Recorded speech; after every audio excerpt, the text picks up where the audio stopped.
Hello, today I'm going to show you how to crochet the flat ruching stitch. So as you can see here, this looks like layers of ruched fabric caught in like with smocked gathering stitches here. This is what I consider the front side of the work, but the back side of the work is also pretty. And you can still kind of see these nice long strands of yarn here and these kind of like rick-rack zigzag tighter rows here. So to work the flat ruching stitch, you need to know two stitches: the inverse single crochet and the hitched double crochet. So as you can see here, I just finished working a row of hitched double crochets. So I'm going to turn the work and we're going to work some inverse single crochets. So I'm just going to chain one. Now for this I need to work in the front loop of the stitch.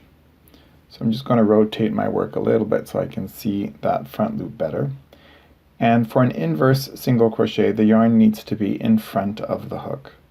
So I'm going to insert from back to front, thus the name inverse.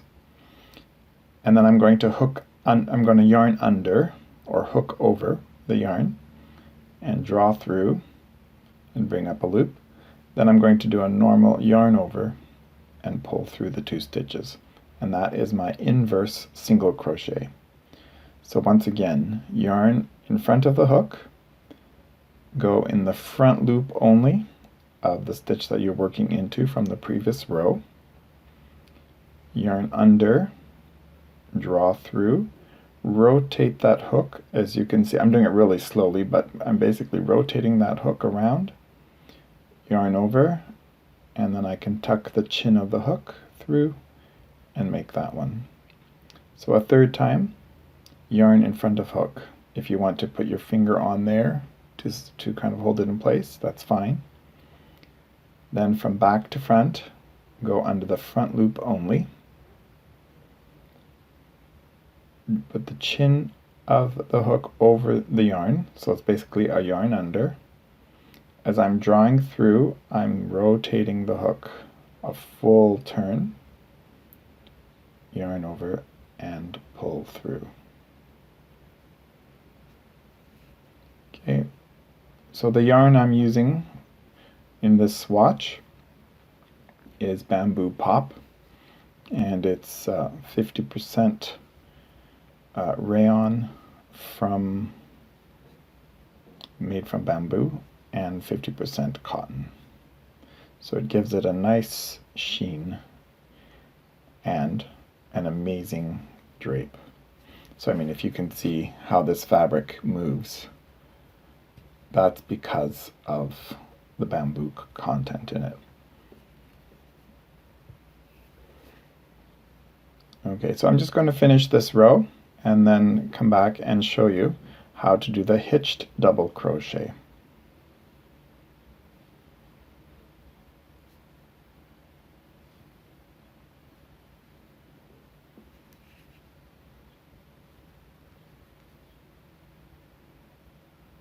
When you get to the last stitch, I'm just going to finish the second to the last here. Then instead of working into the front loop only, I'm just going to rotate my work a little bit so I can find both strands. Front loop and back loop. And I'm just going to work a normal single crochet from the front, not an inverse one. Okay, then I'm going to do a standing double crochet just because it's my favorite edge stitch. You can do a chain 2 and don't skip the stitch at the base of the chain 2, just work a regular double crochet into that. Okay, so there's my standing double crochet. Alright, so now to work the hitched double crochet, and we're going to work in the back loop only for that. So the hitched double crochet gets its origin from the love knot or the Solomon's knot.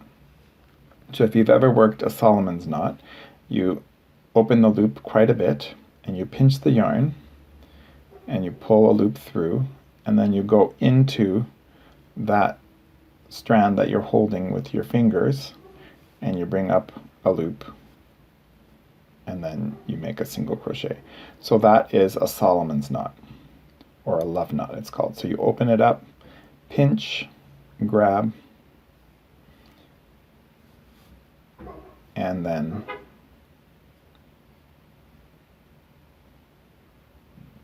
you work a single crochet. So Solomon knot are beautiful lacy patterns, but they are what inspired me to try the hitched double crochet. Okay, so back to where we were. Sorry for the little tangent there, but never hurts to learn something new. Okay, so I'm going to yarn over like usual for a double crochet. I'm going to go in the back loop only, and here I'm going to bring up a loop and I'm going to raise it to the height of my double crochet. Now I'm going to pinch this strand here, the working yarn, and the base of the loop that I've pulled up. So I'm going to hold it right there tightly with my middle finger and thumb. If you use your your middle finger to sustain your yarn, then you can pinch with your index finger and your thumb. Okay, but that pinch is very important. So then I'm going to yarn over and pull through two, like a double crochet would be. And then this gap that is formed with that pinched strand, I'm going to insert the hook in there, yarn over and pull up a loop, and right away, I'm not going to yarn over again, I'm going to pull through those two strands. So I'm going to work several more here just to make it easy for you guys, and eventually you'll see that you can get a flow just like you would working other crochet stitches. So yarn over, back loop only. If you want to practice in both loops just to get used to it, that's fine too. Yarn over, pull up a strand to the height of the double crochet. So I'm going to do a few more hitched double crochets so that you have an idea of how it works, and you'll eventually get a good flow as well. If you want to work and practice under both strands of a stitch, that's fine. It's a little bit trickier sometimes working in the back loop only just because things open up, but for the look of this flat ruched stitch, it's necessary. So yarn over, pull up a loop and stretch it up. That's a little too far, so just kind of to the height of the previous double crochet. Okay, then you're going to pinch, yarn over and create that strand for the hitch and pull through two, go in that strand, yarn over, pull up a loop, and right away pull through the two loops that are on the hook. So to get the consistency that I have that you can see in my stitches, you're going to have to practice quite a bit, because every time you lift that loop up, you could get a different height. Some of you could do it short and then the next time long. So it's not really a TV watching type of stitch that you want to do. You need to concentrate until you get used to it, and then you can develop your own consistency.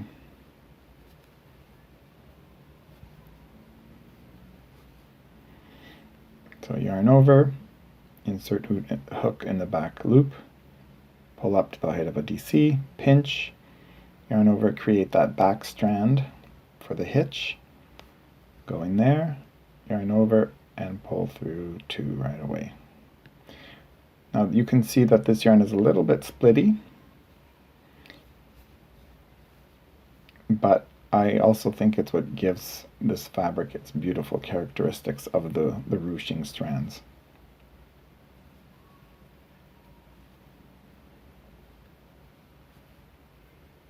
Okay, so I'll slow down the last one more to show you.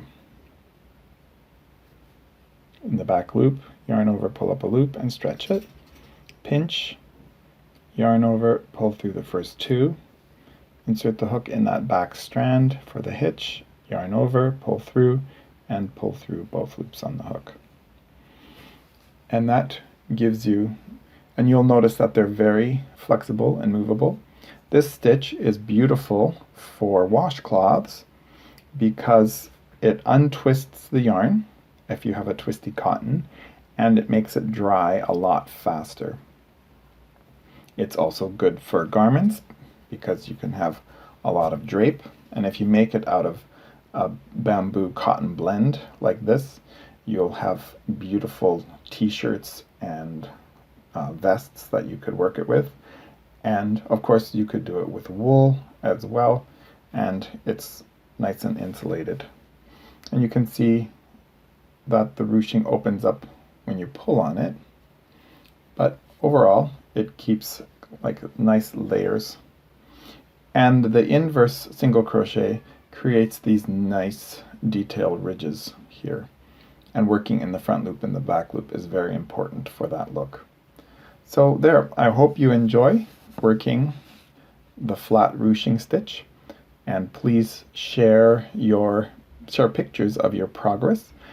You can make comments, of course, below in the YouTube channel, but you can also go to my Facebook page, Charles Voth Designs, and post there, or you can join my Facebook group that I co-host with my friend Rebecca in Lifelong Crocheters, and you can post your progress there.